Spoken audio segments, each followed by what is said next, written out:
أعوذ بالله من الشيطان الرجيم. بسم الله الرحمن الرحيم.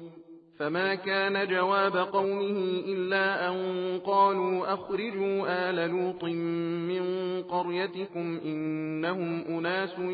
يتطهرون فأنجيناه وأهله إلا امرأته قدرناها من الغابرين وأمطرنا عليهم مطرا فساء مطر المنذرين. قل الحمد لله وسلام على عباده الذين اصطفى الله خير أما يشركون أمن خلق السماوات والأرض وأنزل لكم من السماء ماء فأنبتنا به حدائق ذات بهجة ما كان لكم أن تنبتوا شجرها أإله مع الله بل هم قوم يعدلون. أمن جعل الأرض قرارا وجعل خلالها أنهارا وجعل لها رواسي وجعل بين البحرين حاجزا أإله مع الله بل أكثرهم لا يعلمون. أمن يجيب المضطر إذا دعاه ويكشف السوء ويجعلكم خلفاء الأرض أإله مع الله قليلا ما تذكرون. أمن يهديكم في ظلمات البر والبحر ومن يرسل الرياح بشرا بين يدي رحمته أإله مع الله تعالى الله عما يشركون. أمن يبدأ الخلق ثم يعيده ومن يرزقكم من السماء والأرض أإله مع الله قل هاتوا برهانكم إن كنتم صادقين. قل لا يعلم من في السماوات والأرض الغيب إلا الله وما يشعرون أيان يبعثون بل ادارك علمهم في الآخرة بل هم في شك منها بل هم منها عمون. وقال الذين كفروا أئذا كنا ترابا وآباؤنا أئنا لمخرجون لقد وعدنا هذا نحن وآباؤنا من قبل إن هذا إلا أساطير الأولين. قل سيروا في الأرض فانظروا كيف كان عاقبة المجرمين ولا تحزن عليهم ولا تكن في ضيق مما يمكرون ويقولون متى هذا الوعد إن كنتم صادقين. قل عسى أن يكون ردف لكم بعض الذي تستعجلون وإن ربك لذو فضل على الناس ولكن أكثرهم لا يشكرون وإن ربك ليعلم ما تكن صدورهم وما يعلنون وما من غائبة في السماء والأرض إلا في كتاب مبين. إن هذا القرآن يقص على بني إسرائيل أكثر الذي هم فيه يختلفون وإنه لهدى ورحمة للمؤمنين. إن ربك يقضي بينهم بحكمه وهو العزيز العليم. فتوكل على الله إنك على الحق المبين. إنك لا تسمع الموتى ولا تسمع الصم الدعاء إذا ولوا مدبرين وما أنت بهاد العمي عن ضلالتهم إن تسمع إلا من يؤمن بآياتنا فهم مسلمون. وإذا وقع القول عليهم أخرجنا لهم دابة من الأرض تكلمهم أن الناس كانوا بآياتنا لا يوقنون ويوم نحشر من كل أمة فوجا ممن يكذب بآياتنا فهم يوزعون حتى إذا جاءوا قال أكذبتم بآياتي ولم تحيطوا بها علما أم ماذا كنتم تعملون ووقع القول عليهم بما ظلموا فهم لا ينطقون ألم يروا أنا جعلنا الليل ليسكنوا فيه والنهار مبصرا إن في ذلك لآيات لقوم يؤمنون ويوم ينفخ في الصور ففزع من في السماوات ومن في الأرض إلا من شاء الله وكل أتوه داخرين وترى الجبال تحسبها جامدة وهي تمر مر السحاب صنع الله الذي أتقن كل شيء إنه خبير بما تفعلون من جاء بالحسنة فله خير منها وهم من فزع يومئذ آمنون ومن جاء بالسيئة فكبت وجوههم في النار هل تجزون إلا ما كنتم تعملون إنما أمرت أن أعبد رب هذه البلدة الذي حرمها وله كل شيء وأمرت أن أكون من المسلمين وأن أتلو القرآن فمن اهتدى فإنما يهتدي لنفسه ومن ضل فقل إنما أنا من المنذرين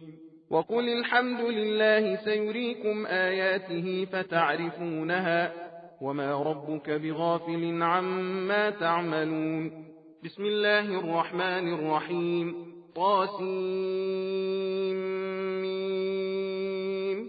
تلك آيات الكتاب المبين نتلو عليك من نبأ موسى وفرعون بالحق لقوم يؤمنون إن فرعون علا في الأرض وجعل أهلها شيعا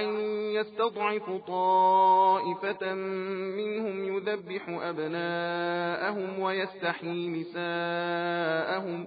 إنه كان من المفسدين ونريد أن نمن على الذين استضعفوا في الأرض ونجعلهم أئمة ونجعلهم الوارثين ونمكن لهم في الأرض ونري فرعون وهامان وجنودهما منهم ما كانوا يحذرون وأوحينا إلى أم موسى أن أرضعيه فإذا خفت عليه فألقيه في اليم ولا تخافي ولا تحزني إنا رادوه إليك وجاعلوه من المرسلين فالتقطه آل فرعون ليكون لهم عدوا وحزنا إن فرعون وهامان وجنودهما كانوا خاطئين وقالت امرأة فرعون قرة عين لي ولك لا تقتلوه عسى أن ينفعنا أو نتخذه ولدا وهم لا يشعرون وأصبح فؤاد أم موسى فارغا إن كادت لتبدي به لولا أن ربطنا على قلبها لتكون من المؤمنين وقالت لأخته قصيه فبصرت به عن جنب وهم لا يشعرون وحرمنا عليه المراضع من قبل فقالت هل أدلكم على أهل بيت يكفلونه لكم وهم له ناصحون فرددناه إلى أمه كي تقر عينها ولا تحزن ولتعلم أن وعد الله حق ولكن أكثرهم لا يعلمون ولما بلغ أشده واستوى آتيناه حكما وعلما وكذلك نجزي المحسنين ودخل المدينة على حين غفلة من أهلها فوجد فيها رجلين يقتتلان هذا من شيعته وهذا من عدوه فاستغاثه الذي من شيعته على الذي من عدوه فوكزه موسى فقضى عليه قال هذا من عمل الشيطان إنه عدو مضل مبين قال رب إني ظلمت نفسي فاغفر لي فغفر له إنه هو الغفور الرحيم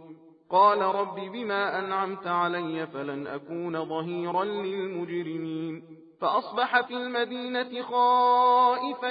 يترقب فإذا الذي استنصره بالأمس يستصرخه قال له موسى إنك لغوي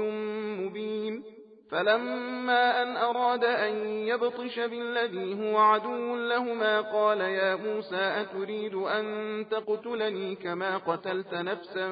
بالأمس إن تريد إلا أن تكون جبارا في الأرض وما تريد أن تكون من المصلحين. وجاء رجل من أقصى المدينة يسعى قال يا موسى إن الملأ يأتمرون بك ليقتلوك فاخرج إني لك من الناصحين. فخرج منها خائفا يترقب قال رب نجني من القوم الظالمين. ولما توجه تلقاء مدين قال عسى ربي أن يهديني سواء السبيل. ولما ورد ماء مدين وجد عليه أمة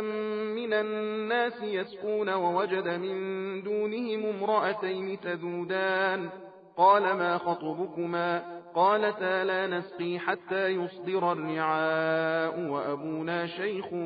كبير. فسقى لهما ثم تولى إلى الظل فقال رب إني لما أنزلت إلي من خير فقير. فجاءته إحداهما تمشي على استحياء قالت إن أبي يدعوك ليجزيك أجر ما سقيت لنا. فلما جاءه وقص عليه القصص قال لا تخف نجوت من القوم الظالمين. قالت إحداهما يا أبت استأجره إن خير من استأجرت القوي الأمين.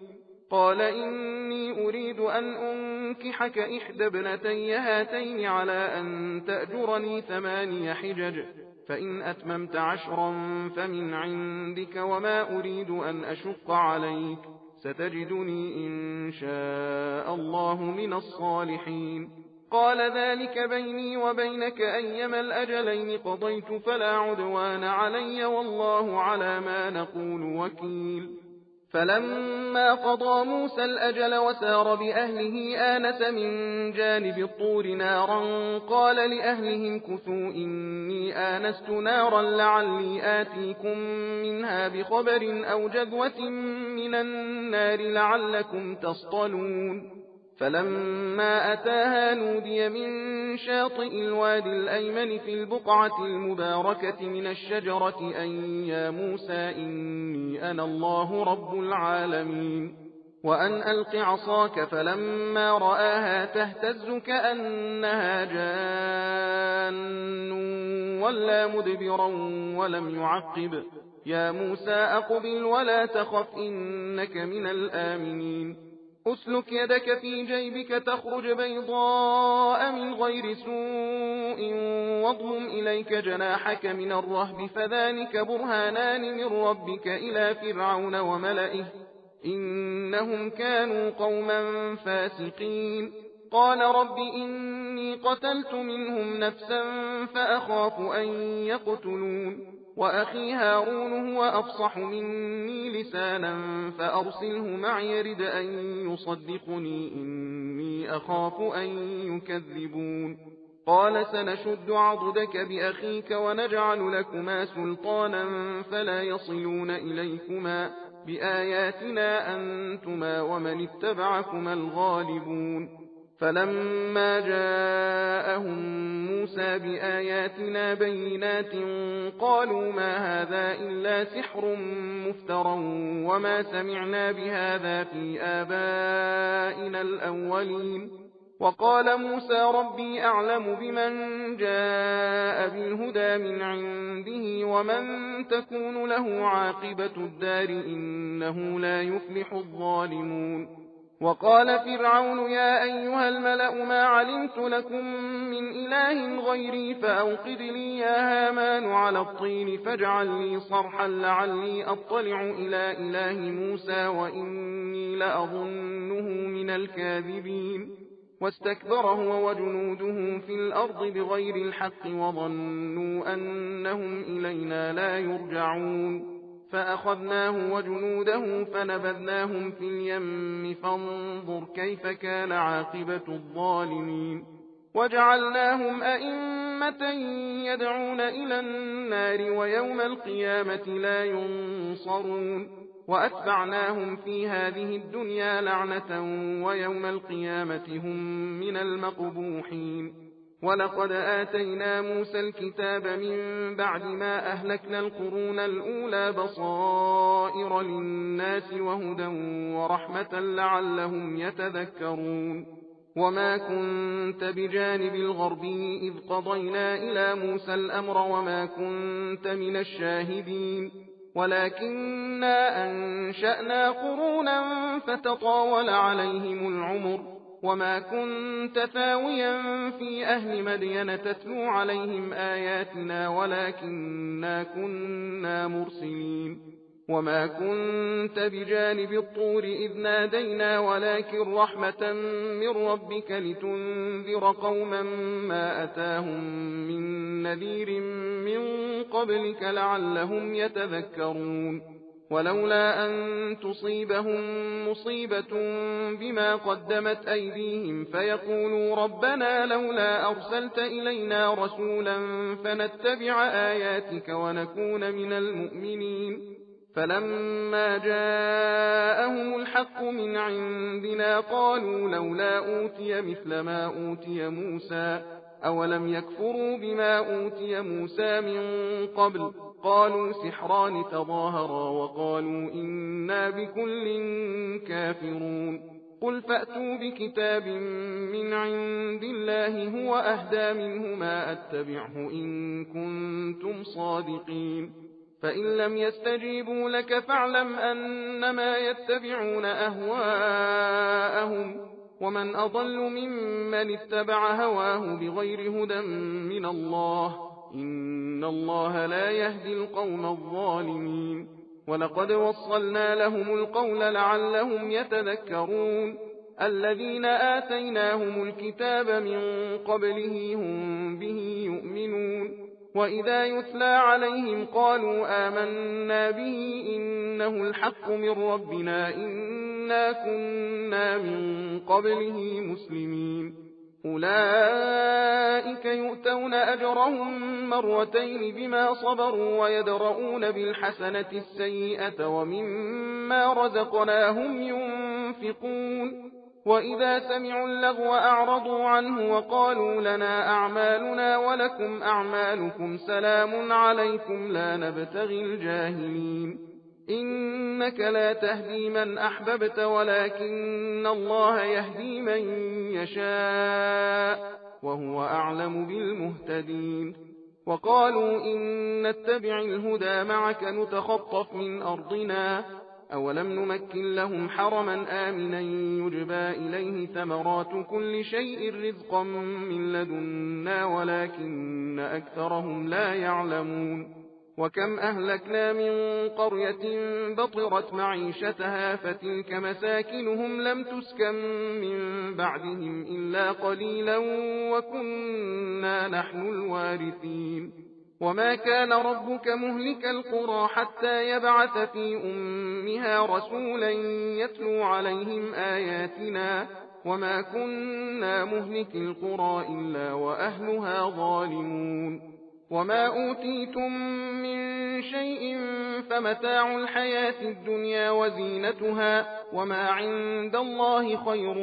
وأبقى أفلا تعقلون أفمن وعدناه وعدا حسنا فهو لاقيه كمن متعناه متاع الحياة الدنيا ثم هو يوم القيامة من المحضرين ويوم يناديهم فيقول أين شركائي الذين كنتم تزعمون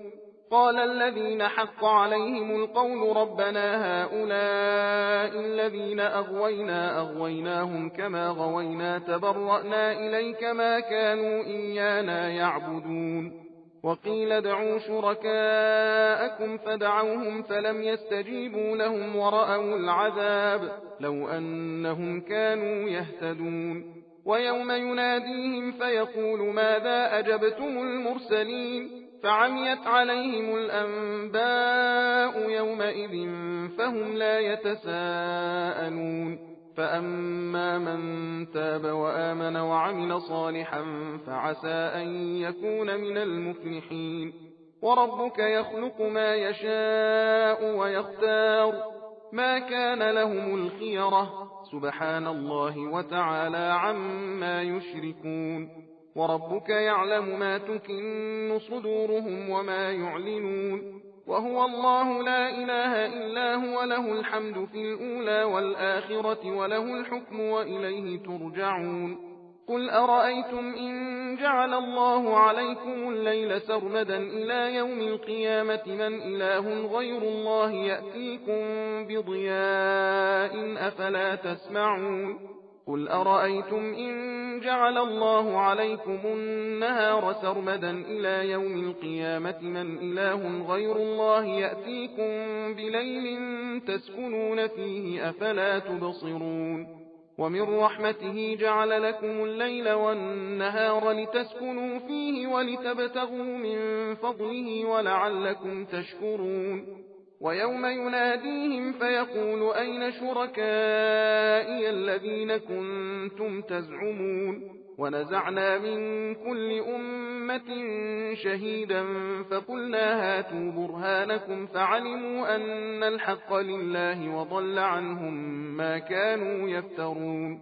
إن قارون كان من قوم موسى فبغى عليهم وآتيناه من الكنوز ما إن مفاتحه لتنوء بالعصبة أولي القوة إذ قال له قومه لا تفرح إن الله لا يحب الفرحين وابتغ فيما آتاك الله الدار الآخرة ولا تنس نصيبك من الدنيا وأحسن كما أحسن الله إليك ولا تبغ الفساد في الأرض إن الله لا يحب المفسدين قال إنما أوتيته على علم عندي أولم يعلم أن الله قد أهلك من قبله من القرون من هو أشد منه قوة وأكثر جمعا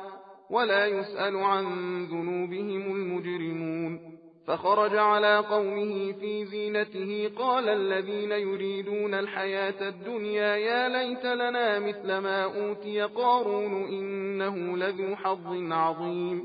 وقال الذين أوتوا العلم ويلكم ثواب الله خير لمن آمن وعمل صالحا ولا يلقاها إلا الصابرون فخسفنا به وبداره الأرض فما كان له من فئة ينصرونه من دون الله وما كان من المنتصرين وأصبح الذين تمنوا مكانه بالأمس يقولون ويكأن الله يبسط الرزق لمن يشاء من عباده ويقدر لولا أمن الله علينا لخسف بنا ويكأنه لا يفلح الكافرون تلك الدار الآخرة نجعلها للذين لا يريدون علوا في الأرض ولا فسادا والعاقبة للمتقين من جاء بالحسنة فله خير منها ومن جاء بالسيئة فلا يجزى الذين عملوا السيئات إلا ما كانوا يعملون إن الذي فرض عليك القرآن لرادك إلى معاد قل ربي أعلم من جاء بالهدى ومن هو في ضلال مبين وما كنت ترجو أن يلقى إليك الكتاب إلا رحمة من ربك فلا تكونن ظهيرا للكافرين ولا يصدنك عن آيات الله بعد إذ أنزلت إليك وادع إلى ربك ولا تكونن من المشركين ولا تدع مع الله إلها آخر لا إله إلا هو كل شيء هالك إلا وجهه له الحكم وإليه ترجعون بسم الله الرحمن الرحيم ألف لام ميم أحسب الناس أن يتركوا أن يقولوا آمنا وهم لا يفتنون ولقد فتنا الذين من قبلهم فليعلمن الله الذين صدقوا وليعلمن الكاذبين أم حسب الذين يعملون السيئات أن يسبقونا ساء ما يحكمون من